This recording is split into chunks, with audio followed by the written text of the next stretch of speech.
Pemirsa, terima kasih Anda tetap di Indahnya Sholat Ensiklopedia Islam Rahmat Semesta Alam. Dan kali ini kita membicarakan tentang terapi. Untuk Anda silahkan, Anda bisa langsung praktekkan. Pak Abu silahkan. Ya. Jadi kita langsung mempraktekkan karena saya yakin pemirsa sudah mau dapat pelatihan dari Pak Abu. Silahkan Pak.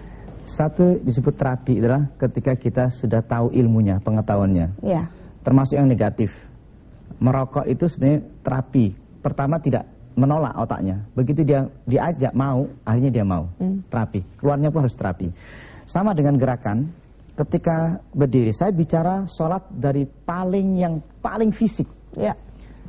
Bicara terapi, bicara tentang masalah libatkan hati, libatkan otak kita, libatkan gerakan tubuh kita. Satu gerakan pun ketika berdiri terapi adalah di mana tulang bagian belakang harus ergonomis, tepat. Jadi tidak begini, tidak tegang, tapi tepat, ergonomis, plek. Gitu. Satu kondisi. Yang kedua, posisi kaki. Posisi kaki adalah posisi di mana jangan lepas gini atau terlalu renggang seperti ini, tapi dia harus lepas betul, lurus ke depan. Satu gerakan pelan-pelan. Ketika engkau lakukan takbir, ini latihan, ini hanya latihan saja. Ketika ini ambil pelan, ini sangat pelan sekali, rasakan. Kenapa harus merasakan? Melibatkan hati Anda, ini akan terasa, semua terlibat. Kalau Anda lakukan seperti ini, semua akan terlibat. Tapi kalau Anda langsung begini, semua tidak terlibat. Jadi kalau Anda lakukan pelan-pelan, rasakan, lalu diam sejenak, angkat pelan-pelan, dan tarik pelan-pelan, sangat pelan-pelan, pakai rasa, dan rasakan. Sampai terasa bagian dada Anda terbuka lebar dan diamkan sejenak. Allahu Akbar. Kemudian menterapi secara fisik, sekarang antara fisik dan rohani digabungkan. Ketika lakukan lagi takbir, Allahu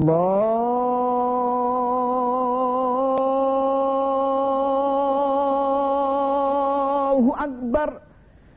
Ada perbedaan ketika Anda hanya fisik, tapi ruhani ini menyambung ke Allah. Sambung ke Allah adalah menterapi jiwa kita pergi ke Allah dalam kondisi bagaimana menenangkan pikiran kita, dan ini menenangkan fisik kita. Kemudian setelah Anda baca, terapi dengan bacaannya. Alhamdulillahirabbil alamin, arrahmanirrahim, maliki yaumiddin. Kenapa harus dengar?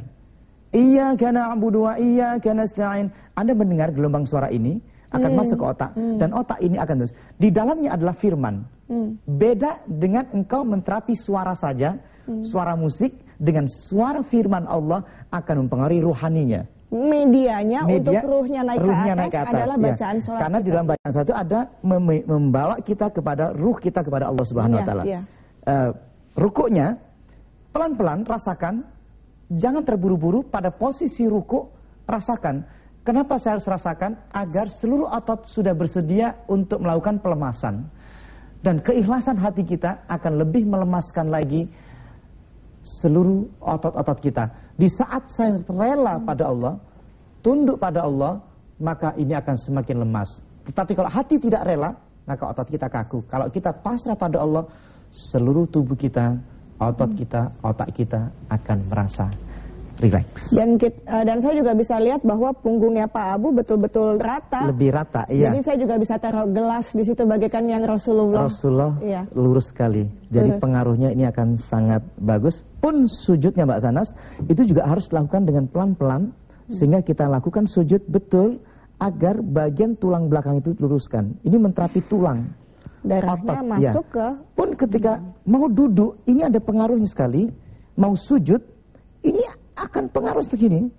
Dan kalau nggak kuat, sakit sekali ini. Pelan-pelan rasakan.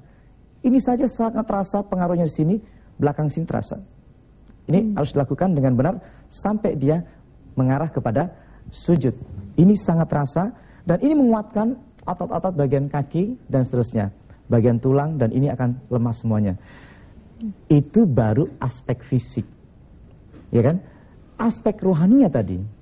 Terapi yang lakukan pelan-pelan, Anda lakukan rohaninya. Kemarin saya bahas, orang marah saja itu dalamnya walaupun diem. Orang khusyuk adalah dalamnya walaupun diem. Ketika kita menghadap kepada Allah, engkau ucapkan Rabbi firli, warhamni, wajiburni, naik terus jiwanya itu. Seperti bergerak dari dalam, Mbak Sanas. Dan akan terasa. Itulah yang akan kita lakukan. Mudah-mudahan di pemirsa di rumah bisa merasakan. Kalau tidak bisa dicoba lagi, tidak bisa dicoba lagi. Insya Allah bisa. Itu aja. Kami akan kembali lagi sesudah ini dan pastikan Anda tetap di sana untuk mempraktekkan apa yang sudah dikatakan oleh Pak Abu Sangkan melalui indahnya sholat. Bagus.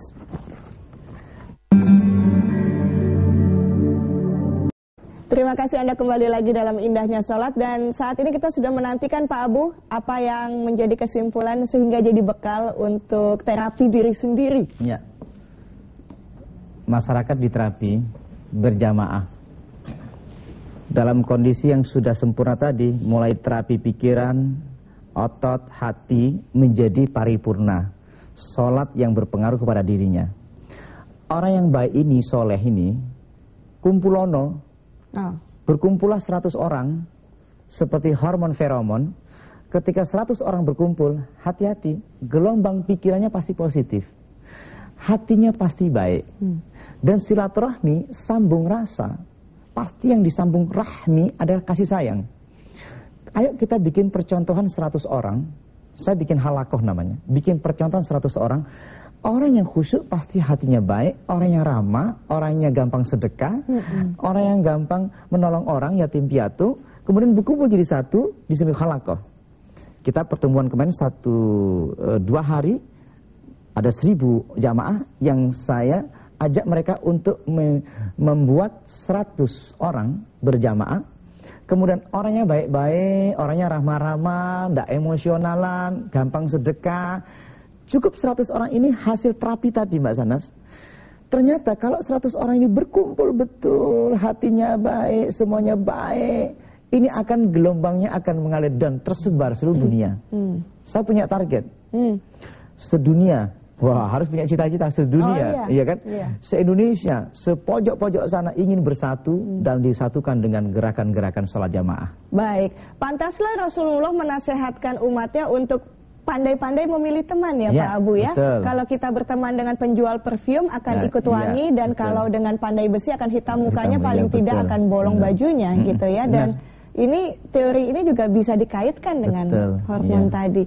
Pak Abu, terima kasih banyak. Sama-sama, Mbak dan pemirsa, karena memang belakangan ini banyak sekali keluhan yang didapat tentang narkoba ya Pak Abu. Itu sebabnya besok topik kita adalah spesial membahas tentang narkoba dengan seseorang yang memang praktisi bagaimana pengobatan narkoba itu sendiri. Dan kami yakin bahwa buah hati Anda pun bisa melakukan perubahan dengan baik apabila Anda mengikuti topik kami besok. Karena narkoba tidak bisa ditutup mata lagi, ini bisa menjadi aib untuk semua keluarga. Dan jangan lupa untuk Anda yang ingin menghubungi Pak Abu, silakan untuk mencatat Sholat Center Pak Abu Sangkan, tertera di layar kaca Anda dan juga websitenya.